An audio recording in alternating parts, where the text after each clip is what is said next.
భారాన్ని తగ్గించారట, బాధ్యతలు పెంచారట. సచివాలయాలకు సంబంధించి క్లస్టర్లుగా మారినటువంటి గ్రామ సచివాలయాలు. ఓవరాల్గా గ్రామ సచివాలయ వ్యవస్థకు సంబంధించి జనాభా ఎక్కువగా ఉన్న చోటేమో సిబ్బంది సరిపడా ఉండరు, వీరు అధికంగా ఉన్న చోట జనసంఖ్య తక్కువ ఉంటుంది. చాలా ఏళ్ల పాటు గ్రామ వార్డు సచివాలయ ఇది పరిస్థితి. కూటమి ప్రభుత్వం ఈ వ్యవస్థలకు చెక్ పెట్టింది. సచివాలయాల వ్యవస్థకు బలోపేతం చేయడంతో పాటు అందులోని ఉద్యోగుల సేవలను సమర్థంగా వినియోగించుకోవడానికి ప్రయత్నిస్తుంది. ఈ క్రమంలో క్లస్టర్ల వ్యవస్థను అమల్లోకి తెచ్చింది. తద్వారా 2 సచివాలయంలో క్లస్టర్ పరిధిలోకి మారుస్తున్నారు. తద్వారా సిబ్బంది కొరతను అధిగమించడానికి అవకాశం ఏర్పడినట్లయింది అంటూ ఓ దిక్కుమాలిన కవరింగ్ వార్త రాసుకొచ్చారనమాట.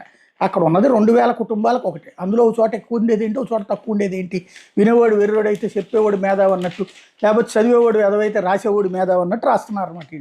ఈ అత్తెలివితేటల వార్తలు మాత్రం బాగానే ఉంటాయి. సచివాలయ వ్యవస్థలో ఆ సిబ్బంది నానా తిప్పలు పడుతున్నారు. ఎవరిని ఎక్కడికి బదిలీ చేస్తున్నారు లేదు, డబ్బులు ఇచ్చి బదిలీ చేసుకోవాలి, రికమెండేషన్ ఇచ్చుకుని బదిలీ చేయించుకోవాలి, వాళ్ళ కాళ్ళు పట్టుకుని వీళ్ళ కాళ్ళు పట్టుకుని వాళ్ళ జీవితంలో ఉద్యోగాలు